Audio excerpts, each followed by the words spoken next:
Assalamualaikum warahmatullahi wabarakatuh. Salam sejahtera bagi kita semua. Perkenalkan, nama saya Ilhan Fauzan, mahasiswa Universitas Pamulang, semester 6, kelas 06 TPLM 001. Pada video kali ini saya akan menjelaskan sedikit tentang materi perkuliahan kita di mata kuliah Rekayasa Perangkat Lunak yang bertemakan analisis kebutuhan. Analisis kebutuhan ini sendiri merupakan aktivitas pertama di SDLC atau System Development Life Cycle, diikuti oleh spesifikasi fungsional dan seterusnya. Analisis kebutuhan merupakan langkah penting dalam SDLC karena sejalan dengan pengujian penerimaan yang sangat penting untuk penerimaan produk oleh pelanggan. Analisis kebutuhan dimulai dengan yang pertama adalah pengumpulan kebutuhan yang disebut juga dengan elisitasi. Di mana untuk memastikan bahwa semua langkah dijalankan dengan tepat, persyaratan yang jelas, ringkas, dan benar harus dikumpulkan dari pelanggan. Pelanggan harus dapat mendefinisikan persyaratan mereka dengan benar dan analis bisnis harus dapat mengumpulkannya dengan cara yang sama. Seperti yang ingin disampaikan oleh pelanggan, di mana kita mendefinisikan masalah sebagai selisih antara kondisi yang sedang dihadapi pelanggan dengan harapan yang akan dicapai.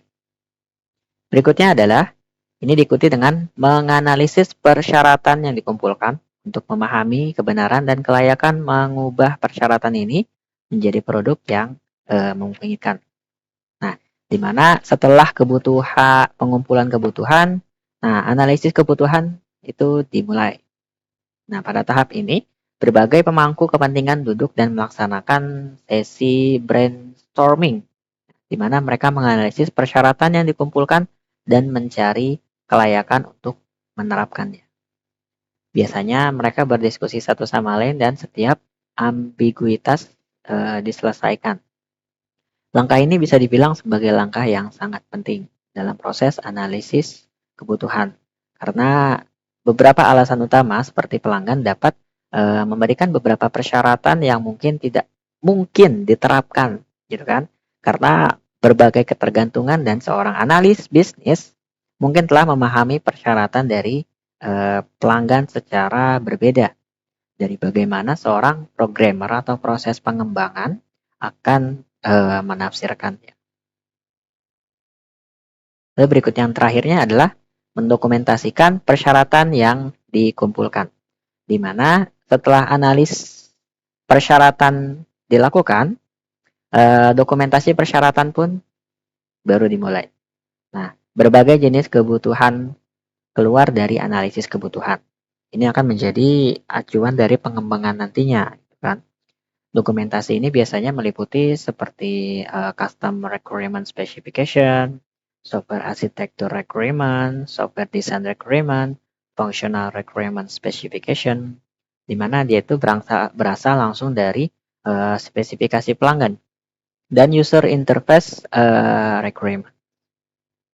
Nah, supaya memudahkan pada tahapan analisis pada kebutuhan perangkat lunak untuk menentukan kebutuhan pada suatu sistem, nah, dibagilah kebutuhan sistem tersebut menjadi dua kebutuhan, yaitu kebutuhan fungsional dan kebutuhan non-fungsional.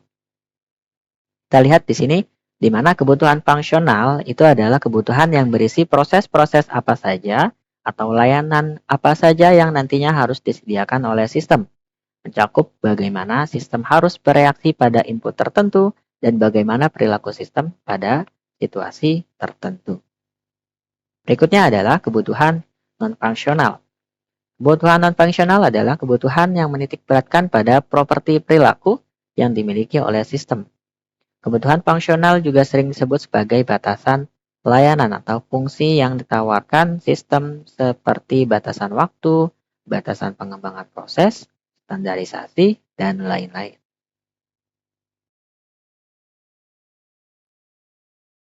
Nah, secara umum, kebutuhan non-fungsional itu kebutuhan non-fungsional suatu perangkat lunak itu terdiri dari 4 macam. Yang pertama itu adalah usability, di mana Usability ini adalah kebutuhan non-fungsional terkait dengan kemudahan penggunaan sistem atau perangkat lunak oleh user.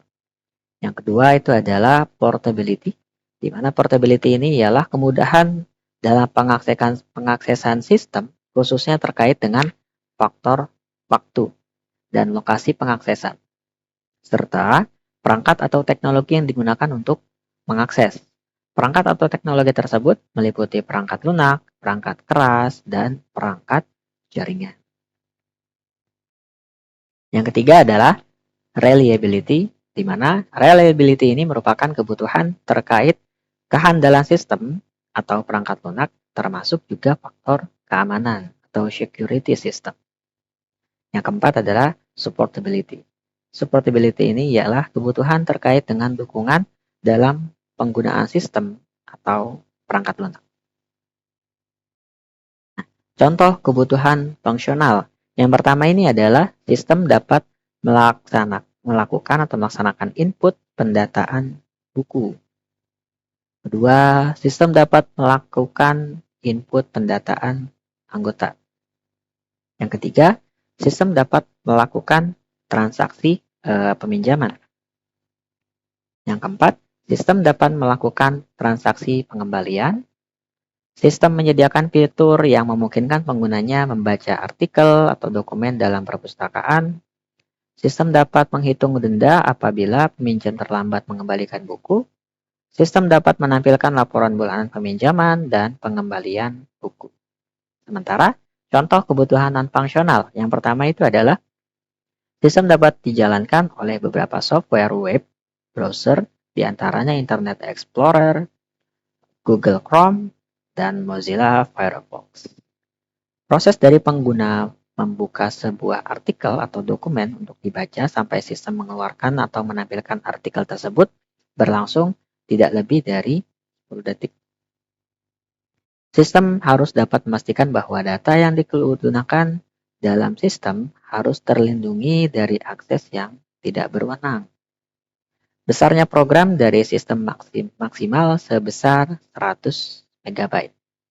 Sistem memiliki tampilan antarmuka yang mudah dipahami. Baik, mungkin itu saja yang dapat saya bahas mengenai materi perkuliahan di mata kuliah RPL ini dengan judul Analisis Sistem. Apabila ada kesalahan kata dan kalimat, mohon dibukakan pintu maaf yang sebesar-besarnya. Wabillahi taufiq wal hidayah. Wassalamualaikum warahmatullahi wabarakatuh.